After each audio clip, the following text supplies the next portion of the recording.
Olá pessoal, tudo bem com vocês? Bom, para quem não me conhece, meu nome é Mariana e hoje daremos sequência à nossa leitura do Novo Testamento em 90 dias. Estamos no dia 16 e vamos seguir a partir de Marcos capítulo 10, que diz o seguinte: O divórcio. Então, Jesus saiu dali e foi para a região da Judeia e para o outro lado do Jordão. Novamente uma multidão veio a ele e, segundo seu costume, ele a ensinava.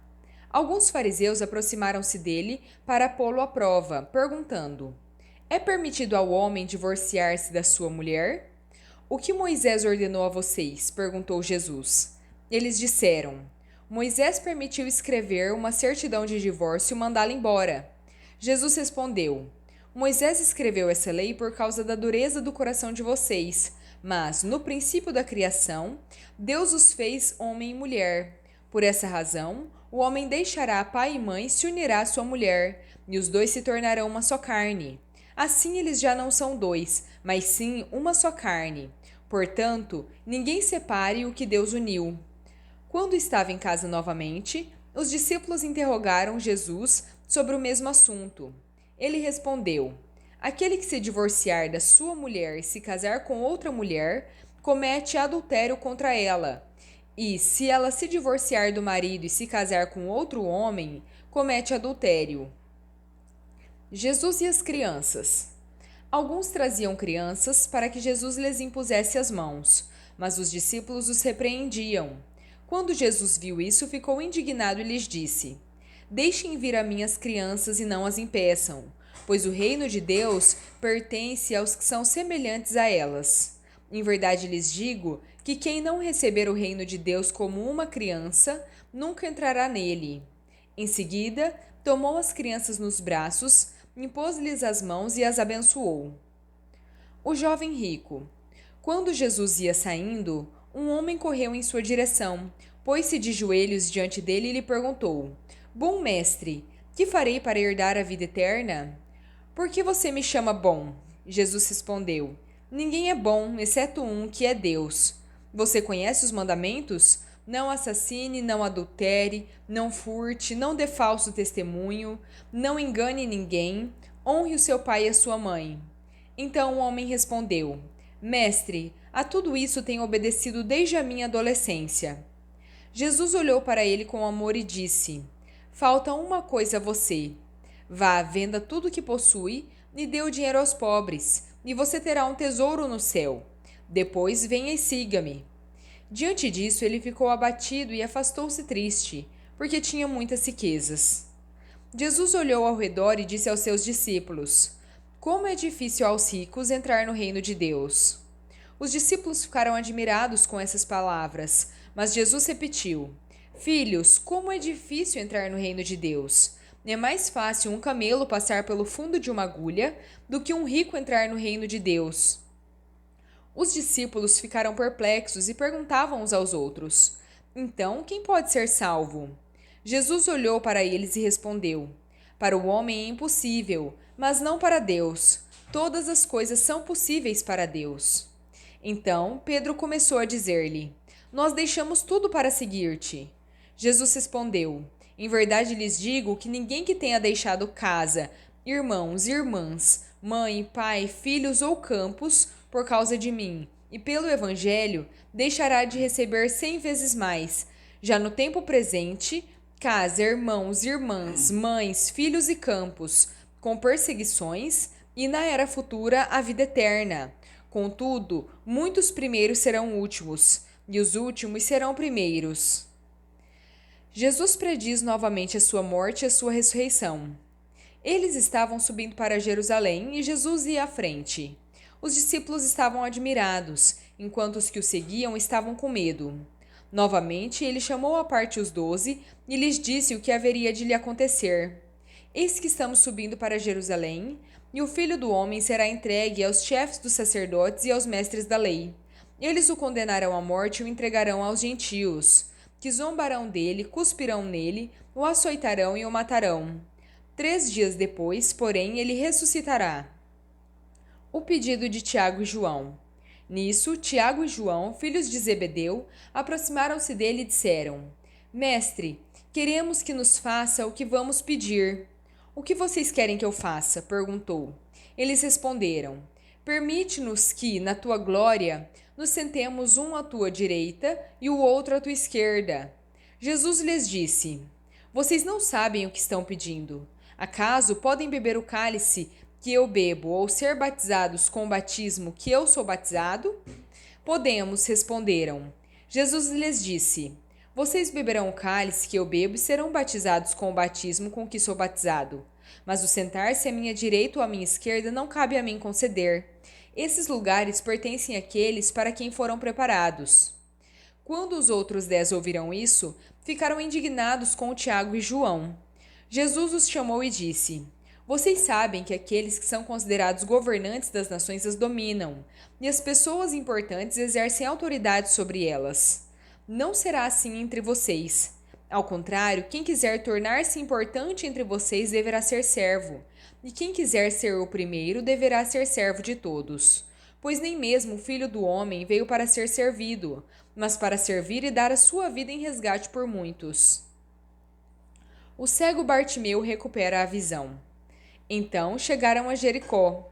Quando Jesus e os seus discípulos, com uma grande multidão, estavam saindo da cidade, o filho de Timeu, Bartimeu, que era cego, estava sentado à beira do caminho pedindo esmolas.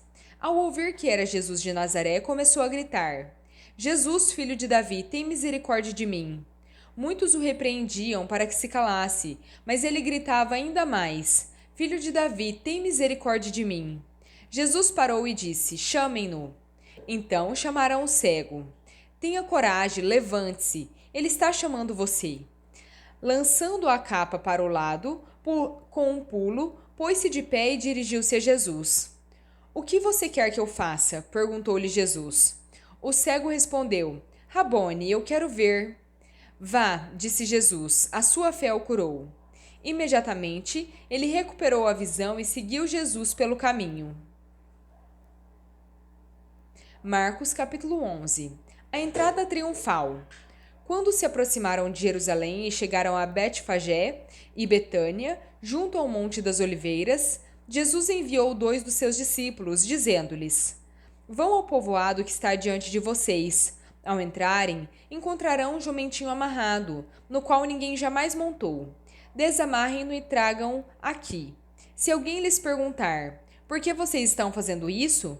Digam-lhes: O Senhor precisa dele e em breve o devolverá. Eles partiram e encontraram um jumentinho na rua, amarrado a um portão, e o desamarraram. Então, alguns dos que ali estavam lhes perguntaram: O que vocês estão fazendo, desamarrando esse jumentinho? Os discípulos responderam como Jesus lhes tinha dito, e eles os deixaram ir. Trouxeram o jumentinho a Jesus, colocaram sobre ele os seus mantos, e Jesus montou nele. Muitos estenderam os seus mantos pelo caminho, e outros espalharam ramos que haviam cortado nos campos. Os que iam adiante dele e os que o seguiam gritavam: Hosana! Bendito é o que vem em nome do Senhor! Bendito é o reino vindouro de Davi nosso pai! Hosana nas alturas! Jesus entrou em Jerusalém e dirigiu-se ao templo. Observou tudo à sua volta e, como já era tarde, foi para Betânia com os 12. Jesus purifica o templo. No dia seguinte, quando estavam saindo de Betânia, Jesus teve fome. Ao observar a certa distância uma figueira com folhas, foi ver se encontraria nela algum fruto. Aproximando-se dela, nada encontrou, a não ser folhas, porque não era o tempo de figos. Então Jesus disse à figueira: Ninguém mais coma do seu fruto. Os seus discípulos ouviram-no dizer isso. Chegando à cidade, Jesus entrou no templo e começou a expulsar os que estavam vendendo e comprando. Derrubou as mesas dos cambistas e as cadeiras dos que vendiam pombas, e não permitia que ninguém carregasse mercadorias pelo templo. Ele os ensinava dizendo: Não está escrito: A minha casa será chamada casa de oração para todos os povos? Mas vocês fizeram dela um covil de ladrões. Os chefes dos sacerdotes e os mestres da lei ouviram essas palavras e começaram a procurar uma forma de matá-lo, pois o temiam, visto que toda a multidão estava maravilhada com o seu ensino. Ao cair da tarde, eles saíram da cidade. A figueira seca. De manhã, ao passarem, viram a figueira seca desde as raízes. Pedro, lembrando-se, disse a Jesus: Rabi, vê, a figueira que amaldiçoaste secou. Jesus respondeu: Tenham fé em Deus. Em verdade lhes digo que, se alguém disser a este monte, levante-se e atire-se no mar, e não duvidar no seu coração, mas crer que acontecerá o que diz, assim lhe será feito. Portanto, eu digo que tudo que pedirem em oração, creiam que receberão e assim sucederá. Quando estiverem orando, se tiverem alguma coisa contra alguém, perdoem-no, para que também o Pai Celestial perdoe as transgressões de vocês. A autoridade de Jesus é questionada. Chegaram novamente a Jerusalém, e quando Jesus estava passando pelo templo, aproximaram-se dele os chefes dos sacerdotes, os mestres da lei e os líderes religiosos, que lhe perguntaram: Com que autoridade você faz essas coisas? Quem lhe deu autoridade para fazê-las? Jesus respondeu: Eu também faria uma pergunta. Respondam-me, e eu direi com que autoridade faço essas coisas. O batismo de João era do céu ou dos homens? Digam-me. Eles discutiam entre si, dizendo: Se dissermos do céu, ele perguntará: Então por que vocês não crerão nele? Mas se dissermos dos homens, seria motivo para temer o povo. Isso porque todos realmente consideravam que João era um profeta. Por isso responderam a Jesus: Não sabemos. Jesus então disse: Tampouco direi com que autoridade faço essas coisas. Marcos capítulo 12. A parábola dos lavradores. Então Jesus começou a lhes falar por parábolas. Certo homem plantou uma vinha, colocou uma cerca ao redor dela, cavou um tanque para prensar as uvas e construiu uma torre.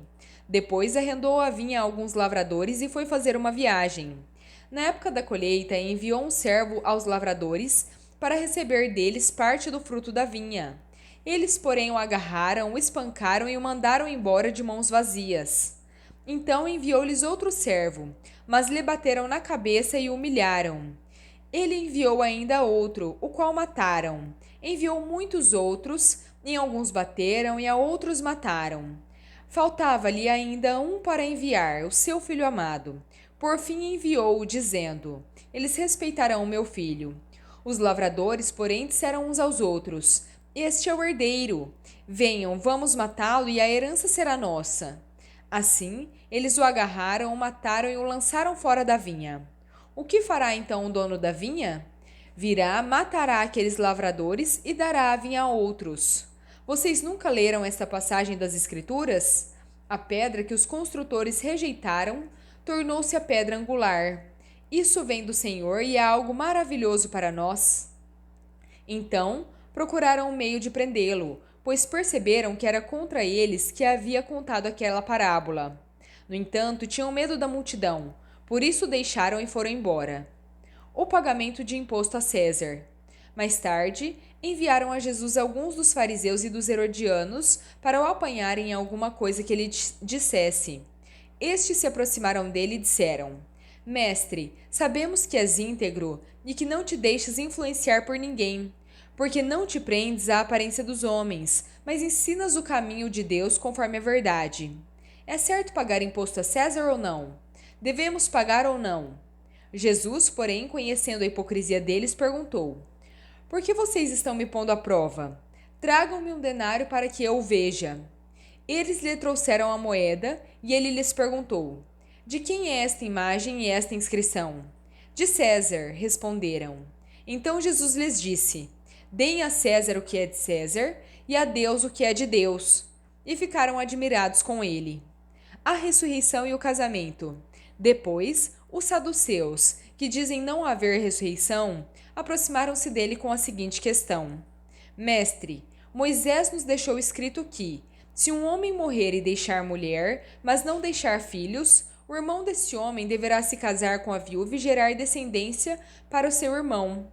Havia 7 irmãos. O primeiro casou-se e morreu sem deixar descendência. O segundo casou-se com a viúva, mas também morreu sem deixar filhos. O mesmo aconteceu com o terceiro. Nenhum dos 7 deixou filhos. Finalmente morreu também a mulher. Na ressurreição, de qual deles será esposa, visto que os 7 foram casados com ela? Jesus respondeu: Acaso não estão errados pelo fato de não conhecerem as Escrituras nem o poder de Deus? Quando os mortos ressuscitam, não se casam nem são dados em casamento, mas são como os anjos nos céus. Quanto à ressurreição dos mortos, vocês não leram no livro de Moisés, no relato da sarça, como Deus lhe disse: Eu sou o Deus de Abraão, Deus de Isaque, o Deus de Jacó? Ele não é Deus de mortos, mas de vivos. Vocês estão muito enganados. O maior mandamento. Um dos mestres da lei aproximou-se e os ouviu discutindo. Percebendo que Jesus lhes dera uma boa resposta, perguntou-lhe: Qual é o mandamento mais importante de todos? Jesus respondeu: O mais importante é este: Ouça, Israel, o Senhor, o nosso Deus, é o único Senhor. Ame ao Senhor, o seu Deus, com todo o seu coração, com toda a sua alma, com todo o seu entendimento e com todas as suas forças. O segundo é este: ame ao seu próximo como a você mesmo. Não existe mandamento maior do que estes. Muito bem, mestre, disse o mestre da lei. Está certo ao dizeres que Deus é único, que não existe outro além dele e que amá-lo com todo o coração, com todo o entendimento e com todas as forças, e amar ao próximo como a si mesmo é mais importante do que todos os sacrifícios e ofertas. Vendo que ele tinha respondido sabiamente, Jesus lhe disse: Você não está longe do reino de Deus. Daí em diante, ninguém mais ousava fazer-lhes perguntas. O Cristo é Senhor de Davi. Enquanto ensinava no templo, Jesus perguntou: Como os mestres da lei dizem que o Cristo é filho de Davi? O próprio Davi, falando pelo Espírito Santo, disse: O Senhor disse ao meu Senhor: Assente-se à minha direita até que eu faça dos seus inimigos um estrado para os seus pés. O próprio Davi o chama Senhor, então como ele pode ser seu filho?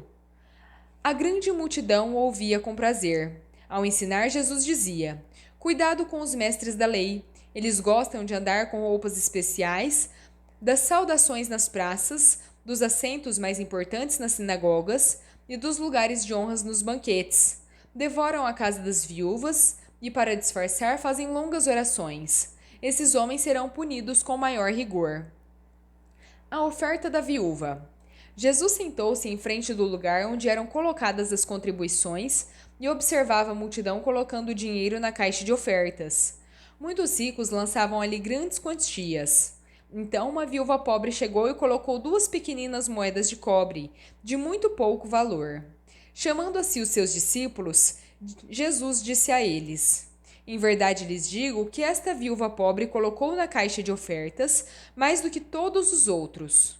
Todos deram do que lhes sobrava, mas ela, da sua pobreza, deu tudo o que possuía para viver.